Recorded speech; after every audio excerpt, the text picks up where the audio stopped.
Bonsoir et bienvenue dans Une minute un livre. Je vous parle ce soir de cet ouvrage, Psychologie de la discrimination et des préjugés, de la théorie à la pratique, sous la direction de Cléa Fanico, David Bourguignon, Oriane Sarrazin et Serge Guimond, donc chez Debug Supérieur 2022.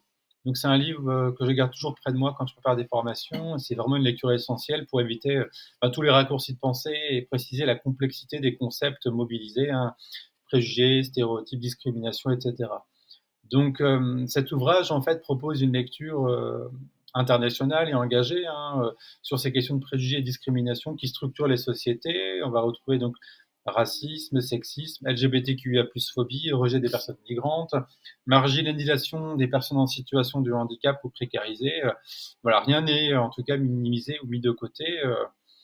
Et en 2022, on faisait l'état des lieux des différents travaux de recherche finalement sur ces différents sujets. Donc, on va retrouver dans le document les racines sociales et politiques finalement de ces préjugés et discriminations, hein, les mécanismes psychologiques qui les entretiennent et les dommages concrets finalement infligés. Donc, les travaux de recherche vont être croisés, hein, pour comprendre un petit peu comment se profile finalement le vécu des personnes dominantes et les personnes dominées, en refusant ce qu'on appelle une neutralité confortable.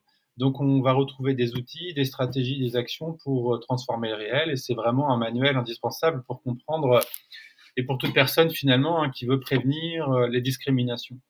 Alors cela invite à penser au-delà des causes individuelles. Vous avez un chapitre notamment dédié aux personnes LGBT face à la stigmatisation. On va retrouver, hein, finalement les points liés aux stéréotypes, aux discriminations et des moyens pour faire face finalement à ces phénomènes. Je vous cite, hein, mais de fait, toutes les personnes qui tiennent à l'ordre établi seront plus susceptibles que les autres d'exprimer des attitudes négatives et de s'en prendre aux personnes LGBT.